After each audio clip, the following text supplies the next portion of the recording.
Le statut des religieux israéliens a été défini il y a bien longtemps, lors de la création de l'État d'Israël. Une ligne directrice qui organise les relations entre religion et État et entre public religieux et laïque. En 1948, David Ben Gurion conclut un accord avec les dirigeants orthodoxes. Le fondateur de l'État et Premier ministre accorde donc une exemption aux 400 étudiants des yeshivot, les académies talmudiques.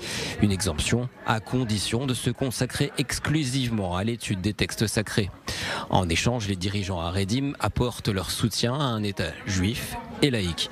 L'étude de la Torah est alors considérée comme un service spirituel essentiel pour la survie et le bien-être du peuple juif. Les rabbins, eux, estiment que l'environnement laïque de l'armée est incompatible avec un respect strict de la Torah, à savoir le respect du Shabbat, de la cacheroute, des prières et de la séparation des sexes. Les premières controverses arrivent 10 ans après l'indépendance d'Israël. Des débats naissent face à l'augmentation du nombre d'étudiants de yeshivot.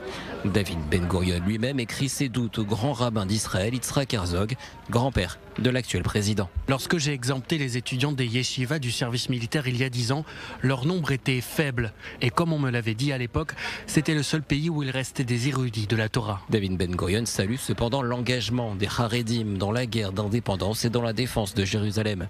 Les chiffres estiment qu'au moins une centaine d'entre eux auraient servi dans la défense passive de ce qui deviendra la capitale israélienne. Puis David Ben Gurion ajoute: La situation a évolué depuis. Le nombre d'étudiants en yeshiva a explosé. Je ne sais pas s'il y a lieu de blâmer ceux qui s'y rendraient pour se soustraire à leurs responsabilités.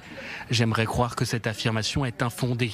Mais il est indéniable qu'au fil du temps, le nombre d'étudiants en yeshiva a augmenté, se chiffrant désormais par milliers. Les premiers changements interviennent en 1958 où seuls les étudiants qui quittaient les yeshivot devaient servir un temps l'armée israélienne. En 1967, après la guerre des 6 jours, le premier quota est instauré. 800 étudiants pourront bénéficier d'une exemption, un quota abandonné 10 ans plus tard. En 2012, un comité tente d'instaurer un quota de 80% d'étudiants de yeshivot obligés d'effectuer un service militaire ou civil. Le comité sera dissous par Benjamin Netanyahou et le projet abandonné. 2 ans plus tard, c'est le retour des quotas. Le gouvernement exige un minimum de 3300 recrues Haredim, mais sans sanctions individuelles. Les sanctions seront instaurées en 2015. Depuis 2023, la Cour suprême tente de forcer le gouvernement à adopter une nouvelle loi sur l'exemption du service militaire. Mais entre division politique et guerre contre le Hamas, Benjamin Netanyahou n'a jamais trouvé un compromis. Si les étudiants de yeshivot étaient 400 lors de la déclaration d'indépendance de l'État d'Israël, ils seraient 64 000 aujourd'hui.